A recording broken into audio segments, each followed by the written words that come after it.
okay? So alignment is just, think of three things: posture, structure, and base. So at any time, whenever you're rolling, no matter what position you're in, or any, this guy fucking filmed. So he can remember it, man. Right, it's going on Snapchat. No, it wouldn't be sideways. Posture, structure, base, okay? So what is that? Posture is the alignment of your spine, right? So if you're rushing in with your head and you're looking down, your neck is gonna be easy to grab, right? Yeah. So make sure you're always considering the position of your spine. So if I can like cross face you, turn your jaw, if I can pull your head down and your spine is somehow twisted, then you're gonna be weak, okay? And you're gonna be on the defense. So you always wanna keep your spine not disrupted, right? Okay, structure. This is one of the biggest ones I'm noticing for you, okay? Because you're putting your arm in weird places, you're underhooking my leg when you shouldn't, when really all you need to do is bring everything back inside. Think about just getting frames in front of your partner and trying to join knees to elbows. That's not for every situation, but for a lot of situations, especially for where you're getting caught. So that situation there, we just want to get our knee back in front of our partner, and then we can manage distance, right? When you have me in mount there? Yeah, so as you shrimp out, you get your knee back inside, now you get a nice frame, okay? What's bad structure would be like, let's say I can punch an underhook on you, or if I can get a Kimura grip on you, or if I can, I don't know, underhook your leg, right? Or what else would be poor structure? If you were in the mount and you underhooked my leg, you put yourself right in a triangle, right? Sure, yeah. So structure is the alignment of your limbs, okay? So posture, the alignment of your spine; structure, the alignment of your limbs; base is a platform that you can use to absorb and exert force. So, for example, if I was here, let's say you're on top. So here's a good example. So right now, I just want you to like push on me, right? So the force is coming from this direction. If my hand is out here and you push on me, I can't absorb that force. Okay. But if I put my hand back here, it matches the vector of force, right? Yeah. So now I have a good post, and I can absorb this. If you start moving around me, I'm gonna have to move my post as well to stay in base. Okay. Yeah. Okay. Another thing would be, you know, if I was here like this, and you go and push me over. So let's say, so this is my base of support. When you push me over my base of support, I have to put my hand out. Yeah. But if I widened my base of support and I put my foot out, now when you push me, I'm in base. Yeah. So sometimes you're passing and you're dropping to a knee, and so it's easy for me to make you post by off balancing. Okay. And generally think about this. Anytime I can make you post from the bottom, if you post on top and you extend your limbs, there's going to be sweep opportunities for me, and there's going to be submissions. Okay. Okay, so you have to think about your alignment. So what would be poor example of posture, structure, base while I'm in someone's guard? Let's say we're here. Okay, a good example, a bad example of posture, structure, base would be narrow base, bent over, arms fully extended. Right? Pretty easy for you to off balance me. But if I take a staggered stance and I posture up and I'm here, now look, my elbows are close to my body. And you try and pull me in, I'm in good posture, and then I can go into a better passing position, right? Yeah. So, like, alignment's a choice. The way that you align your body to your partner is a choice, and it's going to pay off big time, or it's going to fuck you in the ass if you have horrible alignment, right? There's the other side of the coin is, not only do you want to stay in good alignment, but you want your opponent to always have broken alignment. So if I can just off balance you and make you put your hand on the floor, or I stumble you and make you take a step, I've broken your base, right? Okay.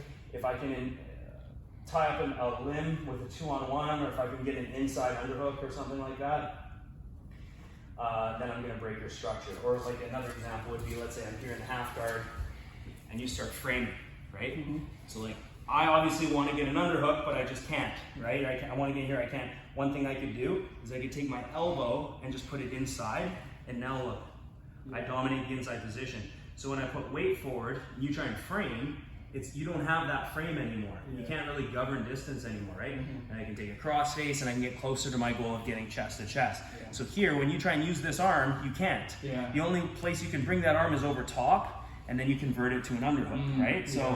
So just by little tricks like that, you can start to dominate the inside position. I want you to think more about like really getting everything inside. Whether you're on top passing and you're trying to pin, or if you're on the bottom trying to re-guard, you need to get everything back inside. Your game, you're kind of leaving things out there and grabbing, and you're going to become exposed. So posture, structure, base. And here's another thing, posture, structure, base, you might be wondering like, Well, how come in some positions I want to go upside down? Like my spine's not straight in those positions, right? So it's going to be relative to your goal, right? So if I'm going to do a berimbolo, I'm going to go completely upside down, bent spine, right? But I'm choosing to do it. If you grab my 2 ankles and you stack me, and I don't have a choice in that, now that's where I'm fucked. That's where my spine becomes compromised, right? Or there will be most times when I want to keep my elbows in tight, but sometimes, let's say we're wrestling and I have an underhook on you. Let's say I manage to get an underhook on you. If I keep my elbow in tight and you have a strong overhook, you're going to dominate my underhook, and it feels like shit. But if I open up my elbow, now look how it breaks your structure. So an open elbow in this case makes sense. I start pulling you in, and then I can start to do takedowns from a strong high underhook, right? So you have to think like, what is my goal, and what is my posture structure based relative to that goal? So instead of you recalling moves that you learned, like you have some moves, you have some game, start thinking about just like, okay, how do I keep my spine in a good position, my limbs in a good position? Usually on the defensive side, things are going to be contracted. And also, how am I going to break my opponent's alignment? How am I going to make them step? How am I going to affect their spine? How am I going to make them extend their limbs? Right? That's kind of what you should be thinking. Right? So before you launch any attack, before you reach into your repertoire of techniques, think about off balancing or breaking structure. It could be something similar to this. Like let's say here, and I have a grip on you, okay? So now from here, like I want to sweep you, but you put your hips in a little bit and posture up. So right now, like for me to sweep you, it would be difficult. But what I could do is I could push, pull, and break your base. So now I can sweep you, right? Or if you hang back, let's say you hang back a little bit, okay? So from here, I want to sweep you. What I would need to do is I would need to do some sort of an off balance, right? So I pull. Now you're either gonna, if you fall forward, you're not in control of your base. Does that make sense? Because you're kind of leaning on. If I come this way, I'm in trouble. So my reaction would want to come back. Exactly. So I know that, right? So as you come back, you pull back, and I go for my tripod sweep, right? So now we're talking about center of gravity and momentum. So your center of gravity is going to be basically your belt knot right down to the center, and it's naturally going to want to stay in the center of your pillars of support, which are your feet, okay? So if I start moving your center of gravity towards one foot, something happens. This leg becomes super light, so it's easy to come up on single legs. Plus, if my center of gravity goes past this pillar of support, I need to either compensate it by stepping again or putting my hand up. Okay? So if I hung out on my knee, I'm not gonna say I never do it, but I've shortened my base of support. Okay, and also I can't put weight on this leg when this leg is on my knee. So I always want to get back to both feet where this leg will now, where my weight's even, and I'm more mobile, and when you try and push me, my pillar of support is no longer short, it's longer, right? Make sense? That makes a lot of sense. Yeah, and if you pull me, my general reaction is to pull away. So you know now there are options to sweep me in this direction. Okay, you can do your tripods or whatever. Exactly. If you were to, let's say you get your grips and you push into me. So you extend. Okay, so now I'm gonna try and like push back in. Now pull your knees to your chest. All of a sudden, you can load me up. So if you off balance me in one vector, you can be pretty confident that the reaction you're going to get is the opposite vector. Right? Make sense? Totally. And in that case, you can start to move me around and break my stance. I needed to hear that. Like I knew it somewhere along the lines, like kind of like that, but like it's good to like hear it again because like just rolling and so many things come to my mind where it's like I don't even really have a goal. My goal is to like not get submitted, and like that's a pretty dumb goal. But no, it's not. That's a totally valid goal. Yeah, but like as far as like offense though, like my offense is like, okay, pass this guard. How am I gonna pass it? Like Toriano pass and maybe like a leg drag, because that's like the only ones like I ever get in training. And then the other ones I don't even really. You do half guard passing. I end up just giving something away, and now I'm stuck in a shitty spot, and like that kind of like puts fear into me, because like now instead of like working on these positions, I'm working on like this spot where it's not the worst. Like I'm getting a spot that I'm not good at and I'm getting the training. But yeah, like as far as like doing all that stuff, it's like an epiphany I'm having, because like whenever I get someone in my guard and they're pulling away, like I feel them going back, and I never think to like kind of offset their balance and tripod sweep and all that stuff.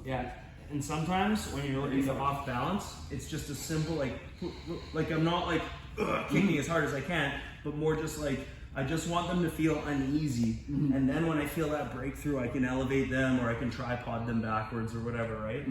Like your moves should be subtle and small, and your game at the higher levels will be more boring because it will be like two guys canceling each other out and having these micro battles, as opposed to like at the white or blue belt level where guys are just like they're fucking just banging, and then like whoever catches the other person wins, right?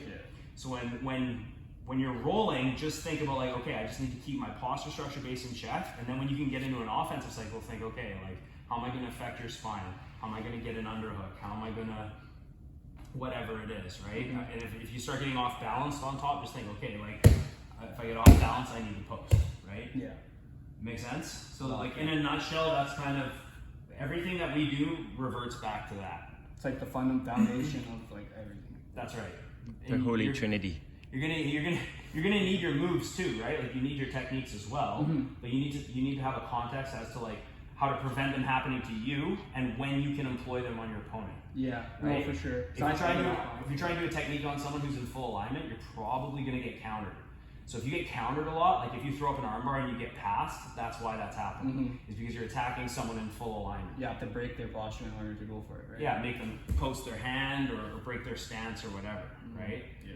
Like quite often when I'm rolling with someone, I kind of envision their spine through their jacket, and I like an X-ray, and I just look at their spine, and I'm like, okay, if I can shift that spine, or if I take your head and I move it off to the side, I know in that moment you're going to be out of base, right? Yeah. And I also know you're going to follow that up probably with this. You're probably going to center yourself because everyone centers themselves when they get off balance. So if I push you this way, you come back. Now there's an attack in this direction. Right? You don't always have to break their posture, but you have to do one of the three, right? Yeah. Ideally, all three, but you want to either take them out of base, disrupt their structure, or break their posture, you know? Or even better, like 2 out of 3. Or 3 out of 3, it's time to submit them. Yeah. Let's say you're on your knees for a sec, so just another example. Like here, if I wanted to break your posture, I wouldn't do this. I wouldn't be like one big pull. Yeah. Okay, I could do a collar drag, that would be effective, but instead it would be something more like this. Right? Yeah. Now I'm building height, and I'm either going to snap you down into a front head, or maybe I snap you down into a submission, or maybe I'm pulling you and you posture up. So you're like, no, I don't want to get snapped down. Okay, I'll take you back this way now, right? So it's a bunch of little things to get reactions. That's what it means, huh? Yeah, like I feel, you know, like if you find yourself exhausted after practice, like you roll with me and Owen a bunch of times, and you're just like, fuck, I'm done. It's because you're putting too much effort into your techniques, and you're not finding those subtleties. Like everything I'm doing is like push, push. So that energy. It's not like you're getting totally like thrashed around. You're just sort of like, whoa, like what? I can't kind of center myself. I don't feel comfortable standing. Yeah, that's kind of how it felt for me. Yeah. Right? Just right there, even. Just like I was just like, oh, okay. Yeah. And then like I'm doing things like I'm heisting up. I'm getting off my knee, off my ass, and getting some height. So that's another threat for you to worry about. You're like, oh shit, now he's getting higher than me. I need to adjust now, and then I can also use that to set up another attack, right? Like you could, we could go all day talking about this stuff. Like if my arms are locked out like this, I have a skeletal frame, so I can hold myself. But the second that I bend my arms, I start to use my muscles, and I can get tired very quickly, right? Simple things just like having live toes behind me. Now I can absorb force in that direction. If my toes are dead, you push me over, I'm gonna have to post. And now I'm way. You should also talk about frames and levers. Yeah, for sure. Because if he has a skeletal frame, that's going to be the strongest frame, but it's also going to be the longest lever, right? Yeah. Do you understand what that means? I can't listen to you when you're smiling like that. So what he's saying is like your arms and legs and even your head are just levers. So if I think about manipulating your legs and arms as levers, I can control. Like if I control your foot, I control a lever to your hip. Okay. So I think of your body as 4 corners, your 2 hips and your 2 shoulders. If I control your left hand, by way of that left hand, I control your left shoulder in a way. Okay. You want to get real technical. This is a lever by itself. So is this, and so is your hand. Okay. But this is all in all one big lever, right? Yeah. So if you can learn how to manipulate levers, you can go around someone's body. You can pin a portion of the body using this arm, right? Like. If I'm going to do a submission, I need to apply. So, okay, we should also talk about like fulcrums. Do you know what a fulcrum is? Yeah, like the end of the fulcrum kind of. Fulcrum is the pivot point that I'm going to be breaking a lever or pivoting a lever, right? So if it's an arm bar, the fulcrum is going to be my pelvis and it's going to be on your elbow. And for me to apply any kind of if I'm going to try and mobilize any portion of your body or do any kind of joint lock, I need to use wedges. So a wedge is something that just immobilizes, right? So a simple wedge could be, we're in side control here. So I have two knees next to your body. Those are wedges. I have a cross face, that's a wedge. I have an underhook, that's a wedge. And I don't have my head in position because your hand is here, but if my head was in between my two shoulders, then this would be a wedge as well. So right now you have no inside position. But if you just start by getting your left elbow inside my hip, all of a sudden you got one wedge inside. Now you can start to bring your left knee to your left elbow. So, yep, there we go. Now all of a sudden you're starting to get some wedges. If you extend your knee away, you can bring your hand in front. Now you dominate. So you could go into an underhook, but what I would do is I would just go cross shoulder post. So now you have the dominant majority of the inside wedges. So if I keep holding on here, you're probably going to be able to switch off to an attack here, okay? And you're going to start to get your guard back. So, and wedges just immobilize someone. If I have an underhook here on the near side and a head block, you try and move from here, it's tough. My arms wedge you in place. I think you should think about a game that involves taking away movement by using wedges rather than creating scrambles and creating movement. It's your choice, but like No, I know. as we get older, I think it's a better choice to have. Yeah. For sure. And if I was going to do an arm bar, right, this would be the last thing. If I was going to do an arm bar and I wanted to break your elbow, right, your shoulder wants to rise to absorb, to release to release the pressure, right? Yeah. So what I need to do is put wedges on that shoulder and ideally the far shoulder in your head. I do that by back heeling my feet, pinching my knees together, right? So if my legs are dead, we all know this doesn't really work too well. Your shoulder has mobility. But if I pull my heels to my butt, I pinch my knees, now all of a sudden the arm bar pours on, right? Yeah, for sure. So if I'm going to attack, the general rule of thumb for joint locks is if I'm going to attack your elbow, I need to immobilize the joint above it, the shoulder. Wow, never heard of that before. Yeah, or if I was going to do like an ankle lock, I would need to at least immobilize the knee, but ideally the hip as well. With your hand? No, with my legs. Okay. With my So it's an ankle lock. Think about it, ashigarami, right? Because like I noticed like when you get your wedges with your legs, you're also kind of holding their knee in place sometimes. Oh, I can yeah, do yeah, that, they can support. but that's more just maybe a post or a placeholder. Okay. Usually your legs are the horsepower. A lot of times I'm using that to pull my hips close That's to your what I hips figured. so that I can set better wedges around your If hip. I was gonna heel hook you, I'm attacking, somewhat your ankle, but mostly your knee. So I would need a wedge on your knee and on your hip. Right now I have a wedge on your hip and I have a wedge underneath your knee, right? Yeah. So now when you try to rotate your knee, it's totally locked. Yeah. So by doing so, I can actually apply the joint lock. But let's say I didn't have control of the joint above the knee. I only had, on the knee, you would be fine to turn out, right? Yeah, for sure. So always think like if you're gonna do a submission, you have to isolate or a joint lock, you have to isolate the joint above, and you have to mobilize it using a wedge. Never heard that before, but it makes a lot of sense. Yeah, start thinking about like this conceptual approach as opposed to like jiu-jitsu is a collection of moves, but if you think about it that way, you're going to be regurgitating rather than problem solving. For sure. When you think about this type of shit, it's like more problem solving formulas as opposed to like, oh, I remember how to do this arm bar, or I remember. Because you can't think like that in a fight. Yeah. You'll get fucked up. You'll For fall sure. behind, right? Instead, you have to take shit as it comes and be like, okay, I still have the inside position. I'm going to off balance you, right? That type of thinking, Yeah. right?